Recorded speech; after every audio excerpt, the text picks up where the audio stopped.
Hey everybody, welcome back to the channel. Today we're going to talk about the 14.5-inch Uconnect system on the Ram 1500. Now this is a 2025 Ram 1500 RHO, and really this is the first time I've actually got to play with this new 14.5-inch Uconnect 5 system.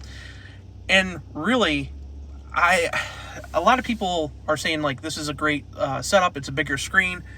I kind of doubt that it's that much bigger than a 12-inch screen.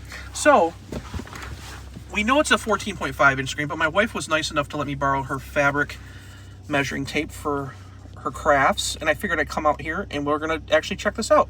So as you can see there, right down here, it's 14.5 right to the corner. Now, what's different about the 14.5-inch screen compared to the 12 is the 12-inch screen, first of all, doesn't have these, like, it doesn't have digital buttons for your trailer gain and your park sense buttons. Basically, you have toggle switches, or they're not really toggle switches, but they're push down buttons. Now, the interesting thing about this is you can't change these for the 14.5-inch screen. These are permanent. You can't customize them. You can't do any of that stuff. So you're kind of stuck. So is it a true 14.5-inch screen? So let's go down here, and if you look right there, it's actually a 13.25-inch screen. So again, you're losing out on physical buttons if you buy this thing. Also, if you notice on the top here, it actually sticks up kind of like a tablet does. It kind of sticks over the vents a little bit. The 12-inch screen looks like it's more flush. It sits kind of flush with the top. You also have like lane keep assist here and your emergency button here for flashers and that. Those buttons are located on the top of the 12-inch screen. So it kind of looks like these buttons are a lot smaller. You also have your knobs for tuning and volume are smaller as well. But overall, it does the same exact thing, but it's not a true 14.5-inch screen because, again, you can't customize these buttons down here. So I find it kind of a gimmick when they say 14.5-inch screen. Now, if you buy a Ram Laramie truck or a Rebel, you can opt for the 14.5-inch screen, unless you buy like a level 2 truck, which it automatically comes with.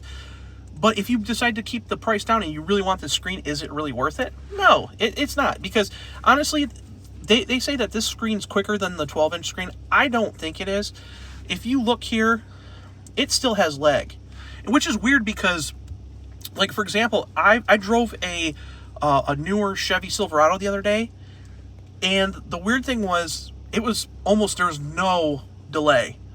Uconnect 5 still has a delay no matter what, and they're saying that this one's 5 times faster. I find it not to, like, from what I've used with my old Uconnect system, I don't think it's that much faster.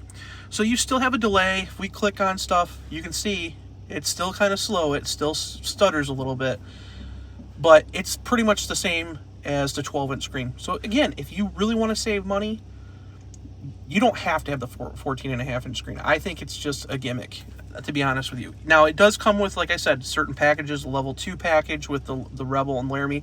If you get a limited or a Longhorn or even the Tungsten, it's standard. So, I mean, you're going to get it no matter what. But it does do the same exact things that the 12-inch screen does. Now, if we look, obviously there's Apple CarPlay. This one's wireless. That's kind of nice. If we look at comfort modes, now this is a Ram 1500 RHO level 1, and what the level 1 package does is it adds basically 10 grand worth of equipment to make this into a luxury truck. So we got the 10.25-inch passenger screen, front passenger screen. We get this bigger screen. We get massaging heated and ventilated front seats, and that's what's really nice about this truck, because right now I'm getting my back massaged, and I mean, you can do different modes. You can do low extend. Rock climb's my favorite. I like how it zigzags up my back, and it's actually really, really comfortable on trips. I've been really impressed with this. I usually don't like all the gimmicky stuff, and like I said before in another video, if it was me, I would just buy the basic truck because I feel like 10 grand isn't worth it. But this is one of the options I absolutely love. Lower back is really good, but it ultimately, with the heat and that, it's funny because my wife didn't want to leave the truck when I put it on. We went up north. She didn't want to get out of the truck because she actually liked this setup so much. So, also, we can see it's still got apps. And then we can see here, it's got vehicle settings. So, performance pages, just like any other, SRT product or Dodge or Chrysler or Jeep. It has, timers. It has gauges. It has 2 pages of gauges actually. So you got boost pressure, intercoolant temp, airflow or air fuel ratio, all that stuff. You get a G meter, so you get a G-force meter, and then you get pitch and roll. Propulsion, so this measures your horsepower and torque. You can have it up to 120 seconds of history, or you can shorten it. You can also take a screenshot of that and send it to your phone if you wanted to. So there's a lot of different things. So and then there's this meter here where if you actually look at it, I'll rev the engine up. You can see it moves as soon as I hit the gas. Also, there's this dynamic range, which also you can see steering angle as soon as I turn the wheel, and if you're off-road, wheel articulation. So it tells me I'm in 4-high auto right now and the locker's unlocked. So that's kind of cool. If you're off-road and you really want to know what's going on with the truck underneath, you can do that. Another feature that I absolutely love on this thing is the camera system. So if we go to vehicle, and then we can go to camera, and we can go to the vehicle cameras. There's a ton of different cameras in here. So we have a surround view camera, which brings up basically a 360 camera and the rear camera. The only thing that upsets me on this is I really wish they made the backup camera bigger on this screen. Like, I wouldn't mind, like, somehow they put it down here and then put the option for the cameras up here. I don't know why they don't make this bigger, because when you're actually looking out the thing, it condenses your camera so it's smaller.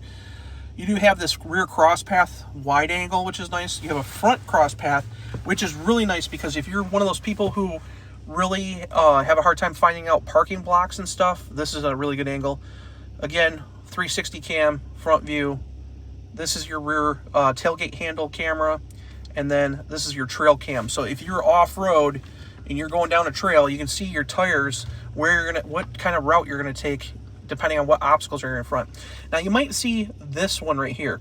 There is an option for a Mopar camera that you can buy and hook it up to the rear of your trailer, and then you plug it into the rear bumper on this thing, and it actually will connect to the Uconnect screen without any real integration, and that way you can see behind your trailer. So that's kind of a cool feature. But overall, it does have its faults. Like I'm hitting comfort right now. It's lagging. I can X out. There's a little bit of lag. Like I said, I don't know. I don't think it's as fast as the GM stuff.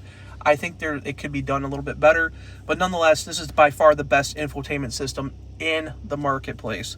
Uconnect 5, it's definitely the best for use, like being able to use it and function and easeability to use it. This is the system to go. But honestly, I don't think the 14.5-inch screen is all that great. I hate the fact that you lose the buttons. I think you can stay with a 12-inch screen and be very happy. So make sure to hit subscribe and like the video if you like it, and I will see you in the next video.